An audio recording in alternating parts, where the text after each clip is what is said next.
This channel does not promote any violent, harmful, or illegal activities. All content provided by this channel is meant for an education purpose only. আরও একটা ঘটনাবহুল দিন পার হলো আজ, কিন্তু দিনের শেষ প্রশ্ন একটাই, আমাদের আপনাদের, কবে গ্রেফতার হবে শেখ শাহজাহান, কবে গ্রেফতার হবে শিবু হাজরা? এ প্রশ্ন আমরা রাখছি, তার কারণ সন্দেশখালীর ঘটনায় এ প্রশ্ন এই মুহূর্তে সবথেকে গুরুত্বপূর্ণ, কারণ সেখানকার মানুষজন, বিশেষ করে মহিলারা, তারা ভয়ে রয়েছেন, ভীত সন্ত্রস্ত হয়ে রয়েছেন। তাই সন্দেশখালীতে যাওয়ার আগে আজ শুভেন্দু অধিকারীকে আটকে দেওয়া হয়। এদিকে শুভেন্দু অভিযানের আগে কলকাতার পুলিশ কমিশনারকে চিঠি বসিরহাটের পুলিশ সুপারের। চিঠিতে কি লেখা? চিঠিতে লেখা, বিরোধী দলনেতা এলে আইন শৃঙ্খলার অবনতি হতে পারে। শুভেন্দুকে কলকাতাতেই আটকানোর পরামর্শ দিয়েছেন বসিরহাটের পুলিশ সুপার মেহেদী হাসান।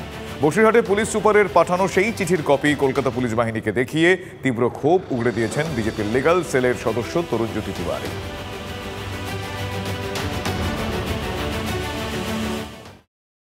144 অর্ডারে পরিষ্কার লেখা আছে সন্দেশখালী পুলিশ এরিয়াতে, সন্দেশখালী পুলিশ স্টেশনে 5 জনের বেশি একত্রিত হওয়া যাবে না। মেনে নিলাম সন্দেশখালী এরিয়াতে মেনে হওয়া যাবে না, তাই যদি হয় এটা সন্দেশখালী এরিয়া নয়, এইখানে আটকানোর কোনো কারণ নেই। এটা অ্যাবসলিউটলি ইলিগাল, রংফুল এবং ইলিগাল ডিটেনশন, ইলিগাল এসেন্ট পুলিশ করছে। আমাদের রাজ্যে আইনের শাসন নিয়ে অদ্ভুতভাবে শাসকের আইন চলছে। এটা লেটার আমাকে দেওয়া হলো, চিঠিতে দেখা যাচ্ছে এসপি বসিরহাট চিঠি ইস্যু করেছে কলকাতা পুলিশ কমিশনারকে। বলা হয়েছে বিরোধী দল নেতারা কি ওখানে যেতে পারে, তাহলে তাকে কলকাতার মধ্যে আটকে দেওয়া হোক। বসিরহাটে পুলিশ সুপারকে তীব্র আক্রমণ শুভেন্দু অধিকারীর। আমি কোনো জঙ্গি নই, বিষয়টি নির্বাচন কমিশনে জানানোর হুঁশিয়ারি শুভেন্দু অধিকারী। 15 ফেব্রুয়ারি আবারও সন্দেশখালী যাবেন, সে বিষয়টাও জানিয়ে দিয়েছেন বিরোধী দল নেতা। আর বলে দিলাম বসিরহাটের এসপি মেহেদী হাসান, আমি তোমাকে চিনি, আপনি লিখে পাঠিয়েছেন বিরোধী দল নেতা ভায়োলেন্স করতে যাচ্ছে, আপনার সঙ্গে হিসাব হবে। আমি হিজবুল মুজাহিদিন নই, আইএস এর জঙ্গি নই, সিমি করি না, আমি পিএফআই নই। হাসান, মেহেদী হাসান ববি হাকিমের পাপোস, কমিউনাল এসপি, লিখেছে শুভেন্দু অধিকারী আসছে ভায়োলেন্স করতে। আমি তো এটা নিয়ে ইলেকশন কমিশনে যাব। একটা এসপি লিডার অফ অপোজিশনকে বলছে ট্রাভেল মাস্টার। ক্ষোভের আগুন কিন্তু রাজনীতির অন্দরেও রয়েছে। আর এই যেমন ব্যারাকপুর শিল্পাঞ্চল বুথ কর্মী সম্মেলন নিয়েও সেখানে তুঙ্গে দলাদলি, ফলে তরজাও তুঙ্গে। দল সতর্ক করলেও শ্যাম ও অর্জুনের ছায়াযুদ্ধ সেখানে একেবারেই থামার নাম করছে না। দেখাই সেই পরিস্থিতি আপনাদের।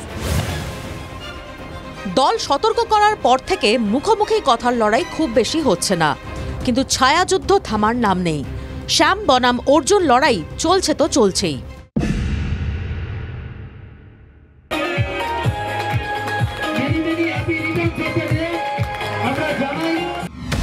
জগদ্দলের বিধায়ক সোমনাথ শ্যামের জন্মদিন পালন, আর সঙ্গেই বুথ কর্মী সম্মেলন। কিন্তু সেই বৈঠকে নেই জগদ্দল শহর তৃণমূলের সভাপতি হিমাংশু সরকার, জগদ্দল অঞ্চল সভাপতি স্বপন মণ্ডলরা। ডাক পাননি এলাকার আরও বেশ কয়েকজন নেতা ও বুথ কর্মী। কেন ডাক পেলেন না তারা? অঞ্চলে কান পাতলে শোনা যাচ্ছে একটাই কথা, এই নেতা কর্মীরা অর্জুন সিং ঘনিষ্ঠ, তাই সোমনাথের ডাকা বৈঠকে জায়গা হলো না তাদের। উনি এই ব্যাপারগুলো ভালো জানে, কেন উনি তো এরকম অনেকগুলো দল করেছে, উনি ব্যাপারগুলো ভালো বোঝে, কখন পাঁচিল থেকে নামতে হয় উঠতে হয়, এটা উনি ভালো জানেন। এখানে দলের বুথ কমিটি বলে যেটা বলছে, নাম ভাঙিয়ে বলছে দলের বুথের আর কি সম্মেলন। অ্যাকচুয়ালি খাওয়া দাওয়ার প্রোগ্রাম, মটন বিরিয়ানি হয়েছে, চিকেন চাপ হয়েছে, উনি খাওয়া দাওয়ার প্রোগ্রাম করেছেন, এটাকে এখন দলের এডে চালাচ্ছে। ক্ষোভটা যে শুধু নেতাদের মধ্যে আছে তা নয়, বুথ কর্মীরাও ক্ষুব্ধ বিধায়কের আচরণে। আমাদের লোকালের নেতৃত্ব হচ্ছেন অর্জুন সিং, তো আমরা এই সমস্ত কেউ করলো কোনো মানে দলের নাম করে প্রোগ্রাম করলে তো দল সেটাকে স্বীকৃতি দিচ্ছে না। দলের স্বীকৃতি কিছু কখন পাবে? তখন টাউনের সভাপতি থাকবেন, ব্লকের সভাপতি থাকবেন। এই নিয়ে কি বলছেন জগদ্দলের বিধায়ক সোমনাথ শ্যাম?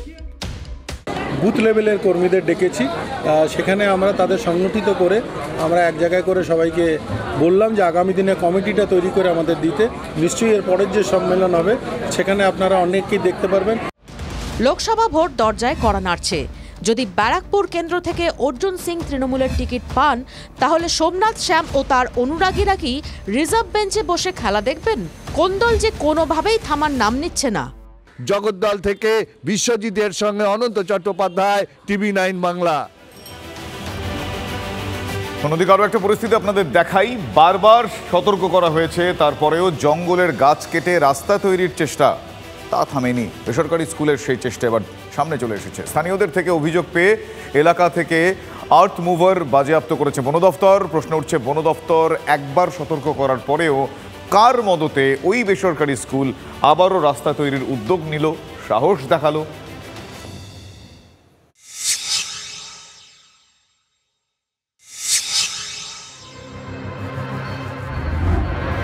স্কুল চত্বর থেকে মাঠে যেতে অসুবিধা হচ্ছে, সামান্য এই কারণের জন্যই গাছে কোপ। গাছ কেটে রাস্তা তৈরির অভিযোগ স্কুলের বিরুদ্ধে। মাস 2 আগেই প্রথম গাছ কেটে রাস্তা তৈরি শুরু করে বাঁকুড়ার বিষ্ণুপুরের একটি বেসরকারি স্কুল। অভিযোগ পেয়ে প্রথমবার বেসরকারি স্কুলকে শুধু সতর্ক করেই ছেড়ে দেয় বন দফতর, কিন্তু পরিস্থিতি থিততেই ফের শুরু হয় কাজ। আর্থ মুভার দিয়ে গাছের গোড়া সরিয়ে ফের শুরু হয় রাস্তা তৈরি। এখানে একটা ফরেস্ট ল্যান্ডের জায়গাতে জিসিবি চলছিল, সেই জিসিবিটা আর কি ওই বিষ্ণুপুর হেরিটেজ স্কুল আছে না, ওইখান থেকেই জিসিবিটা লাগিয়েছিল। এর আগে একটা ঘটনা হয়েছিল যেটা ফরেস্টের জায়গাতে রাস্তা তৈরি করেছিল, তো ওই ঘটনাটার পরও মানে জিসিবি চালিয়েছে। স্থানীয় বন সুরক্ষা কমিটির সদস্যদের কাছ থেকে খবর পেয়ে এবার আর সতর্ক করা নয়, সরাসরি আর্থ মুভারই বাজেয়াপ্ত করল বন দফতর।